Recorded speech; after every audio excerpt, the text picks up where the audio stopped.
Hi, Jesse Moch, Field Agronomist with Pioneer in North Dakota and northern Minnesota. Today I'd like to spend a little time talking to you about 5 ideas for maximizing your soybean potential this season. Number 1 on the list is variable rating soybeans. So that's one that often gets overlooked, but there are some unique advantages if you're willing to take the time and effort and build maps and do soybean variable rates. So white mold is always a concern for us, and as we get better genetics, these plants tend to get taller and more vegetative growth on there. And one way we can curb some of that dense canopy is actually by manipulating the planting rates. So one idea to start off with is just basically inversing your corn map. So wherever we're going with high population, on the corn, you'd go with low on the soybeans. What you're going to do when you lower that planting population, you're going to naturally keep those soybeans a little bit shorter, thus hopefully eliminating some lodging potential in those areas. And actually in those areas, those low populations are going to reach maximum yields anyways. And then in the worst area of the fields for soybeans, you want to keep that population high. It's going to help with things such as drought. You're going to have just more plants with more nodes just on the main stem. It can also help with areas of IDC if you have any of that. So you really got to weigh in the varietal characteristics with your field characteristics to do a variable rate map. It can be as simple as inversing your corn map, although that's probably a place to start. But I would say that you might want to get a little more intense with your experience in the field on soybeans. The second one, which I'm a big advocate of, and I don't think we do enough of to the north because we do focus on corn so much, is getting our soybeans planted earlier in the season. So it's becoming more and more popular to see a few growers start to go out in the spring and get started on their soybeans. Pioneer and university studies is pretty conclusive across the board that like corn, as we move maturity dates, we're giving up yield. Actually, through our Pioneer studies, from mid-April on, we're giving up anywhere from probably a bushel and a half to 2.5 bushels per week for waiting to plant soybeans. So there is a yield penalty on soybeans for waiting to plant. Soybeans are a little bit tougher than corn too. So corn, it's very sensitive to soil temperature and moisture conditions, or if rain comes in after you plant. Soybeans are tougher, so really driving guys to put a full seed treatment package on, look at doing soybeans first, getting them in the ground. And there's really 2 ways to do it.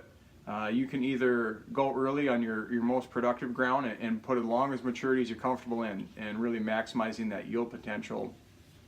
Or you can pick maybe a yield limiting piece of ground and go with a mid or early maturing soybean to start harvest off early. If you look at the data of high producing and low producing fields, it actually pays a lot more if you look into the numbers to go on your highly productive ground first with that early maturity. As you get into more yield limiting ground, that early planting doesn't pay off so much with yield. So those are kind of the 2 options when looking at planting soybeans earlier. In Iowa, there are popular areas where people put their soybeans in first. So give it a try. The yield benefits are there. There's some also unforeseen benefits with early canopy closure, things like that.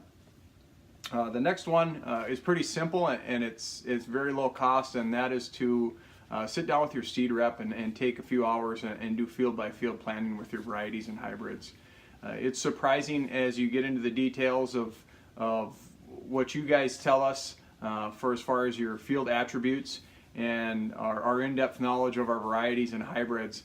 And we really want you to have the best success with our products, as we want our products to succeed too. So taking those 2 to 3 hours, going field by field and talking about what's the best placement on there, what are plant characteristics, and really from that point is getting that plan together. And I know many of our reps, and including myself, we'll get some deliverables out of that in the form of a nice planting plan and a binder that helps you through the seasons. I know plans are only as good as the rush takes us in spring, but it's a start that we ensure we're putting the products in the right places. The next one on the list is really getting ahead of your herbicide planting program for soybeans. So it's getting more complex even more so than corn, when we're starting to deal with weeds that are resistant and don't stop coming, and have late emergence into the summer.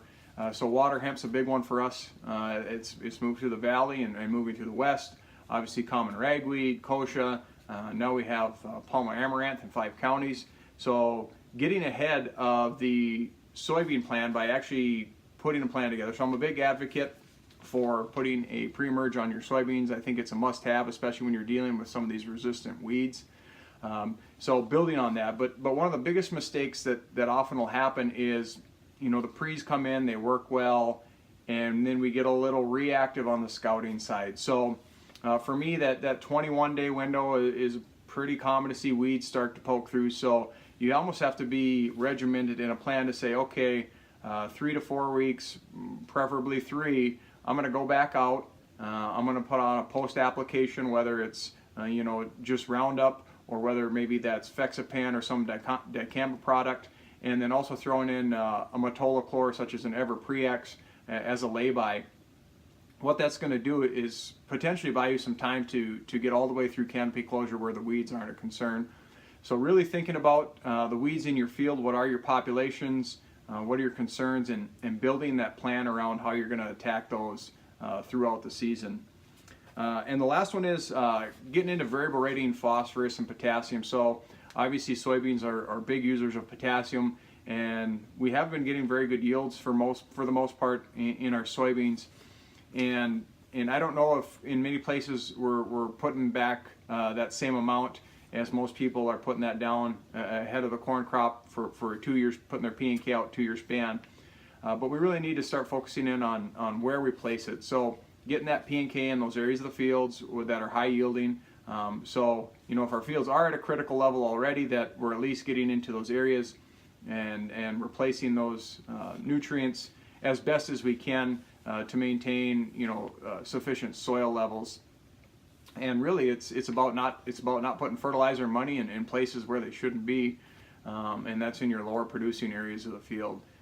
So those are 5 tips heading into this summer 2019. They're not the most complex ideas, and a lot of them are basic, but in a lot of cases they're low cost and they're fairly easy to implement. Hopefully we have good luck, and I wish you the best of planting. That concludes this Pioneer Growing Point Agronomy video podcast. Visit our page on pioneer.com and follow us on Twitter and Facebook for more agronomy insights.